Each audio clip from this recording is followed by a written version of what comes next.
What's going on, workforce? Brian here. Chris here. And today we're diving into patch 5.555555's notes. We've made it. Right now, ongoing maintenance is happening. A little bit of an extended maintenance, so we thought we'd sit down and bring you today's notes. Chris, what do we have today? What do we have to be excited about? We got merch because FanFest was this month, and we knew we were going to be excited about Lunar Whales. We got some stuff inspired by our Lunar Whale emote. So if you want that, I know Final Fantasy also has some water bottles. So compare theirs to ours and get yourself something to hydrate for Endwalker. Absolutely. All right, let's go ahead and have some fun. Let's dive into these notes. Chris, what do we got? What do we have for everybody here today? Let's start with the playable content. I've got it up on screen. I'm trying to guess as you read along. So patch 5.55, A Death Unto Dawn. This is the final story patch of this expansion. This is going to be the finale of the MSQ. I assume this will be where it actually ends with the quest, A Death Unto Dawn. Usually they end, last patch, I forgot that there being a second half to this. It didn't end with Death Unto Dawn. It ended with a cliffhanger. So here we go. Finally, some resolution. And then keep in mind for everybody that 6.0 will actually wrap up 2.0, 3.0, 4.0, and 5.0 stories. And so after you finish this, if you want more story, Yoshipi has said, hey, be sure you go resolve any stories that you think would deepen your Endwalker experience. The story writer said, however you have fun is fine. There is no right or wrong way. So if you don't want to clear story, don't clear story. Have a good time in Endwalker. If you think it would be more fun to go clear maybe a raid series you've missed or Beast Tribe you've missed or something like that, try to have that done prior to Endwalker. Great news. It's May 25th, and you have until November 19th. Yes. So plenty of time to go have exactly the amount of Final Fantasy cleared that you want. So in this, we get 3 specific quests. The company we keep is where we left off, so that is where it starts. Talk to Alize to get that going. And then after that, you just have 2 other quests to wrap up the story itself. So 3 quests. So we'll start in the Rising Stones for anybody that's wondering where their quest is going to take them. We're getting... And, go ahead. Oh, I was going to say, and then also after that, we're getting more or kind of an epilogue to the Chronicles of a New Era for Yohora Dark Apocalypse. You're going to go out to the dig site chief, and you must completed all of Yohora's Dark Apocalypse weekly quests and have received the Krogong's message of the dig from the dig site chief. I cannot say those 3 words together for some reason. In order. I have not been doing mine every single week, so no, I've got a couple done, and but I am excited for people that are excited. So, Queens of Gunhildr. This is what my plan is. This will eat up most of my day and probably a good portion of my week. This is our Relic quest line. This will be the wrap up of the Save the Queen Blades of Gunhildr quest line, and you will have to have finished all of the content for main story for 5.4, as well as the half patch story for 5. Which was a futures written, and then a half patch for that, which took us into Delibram with Fit for a Queen. And that's going to be able to take us into Zadnor, the final zone. There will be quests along that. It does look like those quests are going to require resistance ranks. So to get started this patch, you're going to be able to get started pretty quick if you've cleared Delibram, which you technically only have to be rank 10 for.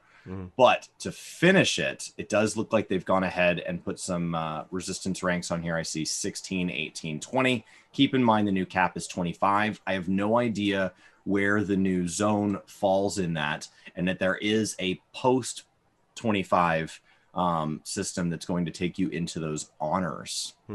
Ooh. If you scroll down, you can see actually we're getting a bunch of quests related to Blades of Gunhildr, concluding with a ruined opportunity. Players must have completed the quest prior and have amassed at least 2 million metal. So this is exciting to see, especially from a grinding perspective. I know there'll probably be people who are like, that's so much, but I think overall, like as you play, it's just going to be something to work towards and hopefully enjoy. So, all right, that a ruined opportunity is actually also a repeatable quest that can only be accepted once per week, and the availability of this request will set every Tuesday at 1 a.m. PDT. Please note, 2 million metal is still required even when repeating this quest. So if you fall below 2 million, you got to go grind it up to be able to get it back. I'm looking forward to seeing how much metal drops when you rank 25, because the whole thing, like, it's hard to say, right? It's like a new player looking at how much experience we have at 80. Like, I don't really have any concept of that. Like, it's a big number. I don't really. Is it really a big number? Sounds like but keep in mind, they did say there would be something added for everybody that has all the triple triad cards. There's 322 in game, so if it requires the full 322, seeing this mount is epic. So if you've ever wanted to ride around on a triple triad card, I have really great news for you today. That is now possible.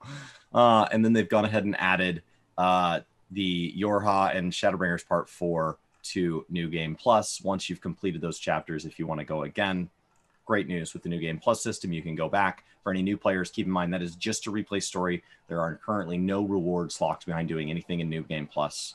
So it's not a way to level alt jobs or anything like that. As with many patches, we are getting more furnishings. So I'm really looking forward to seeing if Island Sanctuary can give more people an opportunity to decorate like some of these outdoor furnishings, especially because you can't put these in an apartment. Yeah. I do want to say, like, that's what we hope for. It is not confirmed that is going to happen. So, like, I would hate to see somebody come in and be like, or it's why I get frustrated with it, because for those of you that hung out yesterday and saw me enter hour 71 of my housing grind, yes, these over the years are something I've always seen in patches, and I was always like, oh, okay, I'm happy for those people. And now it just feels like they're just like, oh my gosh, here's a wrapper to the snack I had earlier. Are you hungry? It was really good. So I get more and more bitter at this portion of the patch notes as I want a house. And they're like, yeah, just know that if you had one, they're going to have some really great stuff.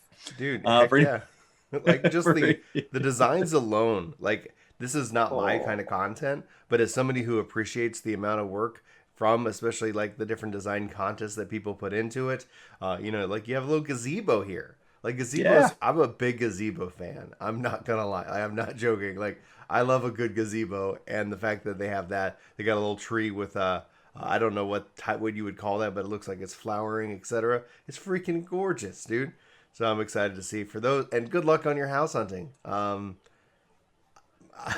We'll just leave it at that. All right. Okay. So after the furnishing, the guitar. You ready for that crossover? Yep.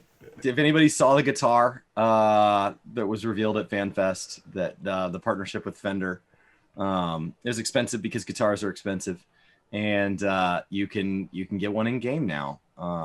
So cool. Yeah. It honestly, it is pretty cool. But that, oh man, it is like so, like, the real equivalent is so expensive. It's nice that they have a real equivalent, but then they brought it in the game. Because if it was just like, here's a Final Fantasy branded guitar, it's like, oof. And then with the limit break mode. All right. They're showing new emotes.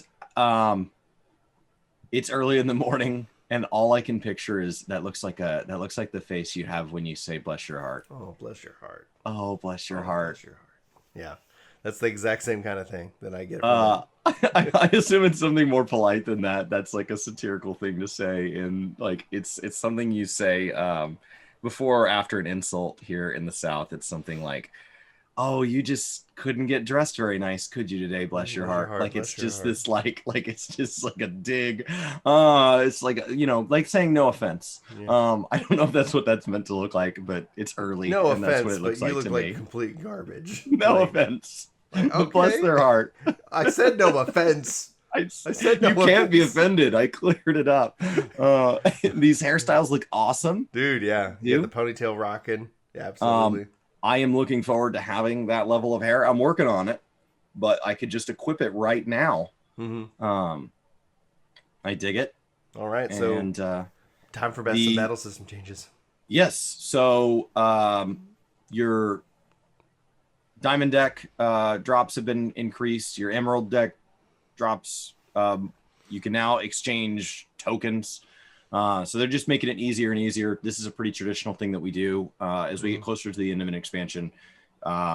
Anything that needs to be kind of modified. That's how they work with extremes in general, isn't it? Like the longer it extremes out, the easier it gets to get like mounts and cosmetics and whatever else is locked behind it. When after the expansion, you can also unsync them and clear them much easier as well, and etc. So it ends up just that's just kind of the natural pattern of things. For players that are already doing this, I think you either already saw this coming or you read this as awesome news. For any new players, what I will tell you is there's a lot of mounts from old extremes that you can run unsynced, like what Brian's saying, and just know all these changes have already been made for those. Right. So feel free to go back and get as many mounts as you want, and then get into the weapon series if you want to find a group for that. And then, of course, we're getting new zone, because how else would we go into Zadnor without Zadnor? So Zadnor will be a 71 plus, which is great. They didn't say it. I assumed it. I'm really glad to see it. So my red mage is ready and waiting at 71 to grind my relic stuff. Nice. So as you grind out your relics, you can grind them on alt jobs. So I'm really looking forward to sitting on some red mage today. And that'll be a chance to jump in and see what the new section of the Belgian Southern Front is for, which will push us from rank 15 to rank 25. Yes. There are 16 new lost actions added.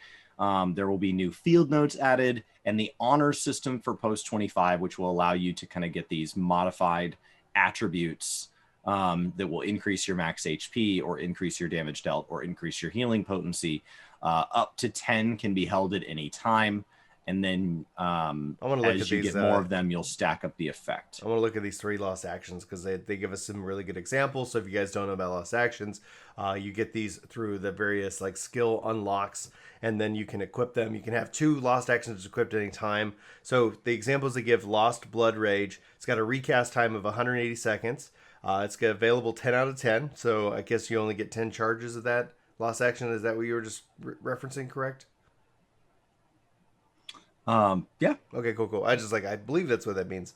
Increases damage dealt by 15% and reduces damage taken by 5% per stack. Stacks increase with each use of the of a dashed attack while it is active, up to a maximum of 4. So you can have 4 stacks.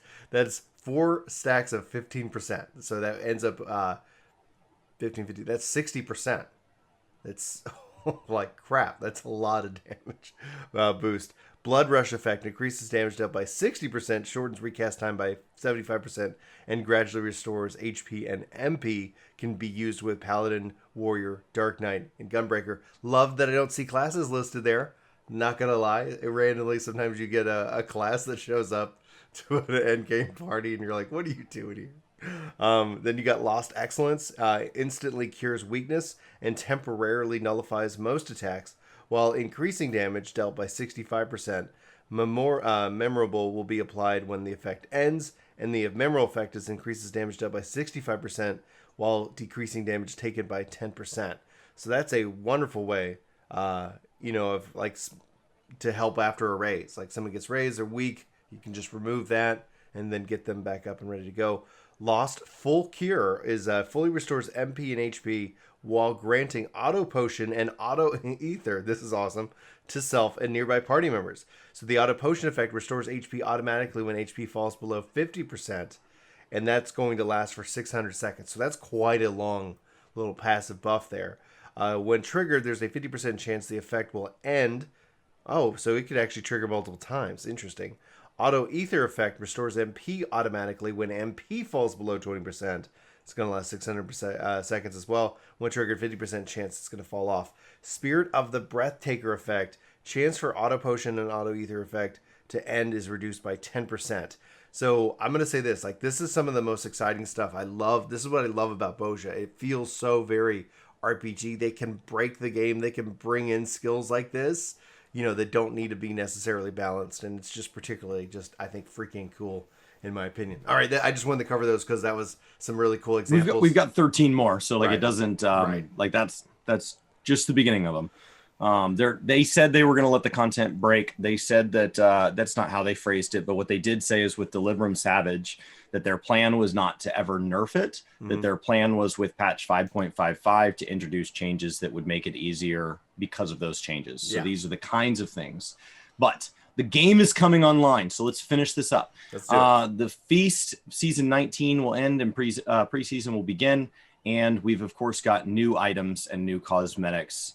So lots added. They don't reveal a lot of that stuff because they want you to kind of go and describe it.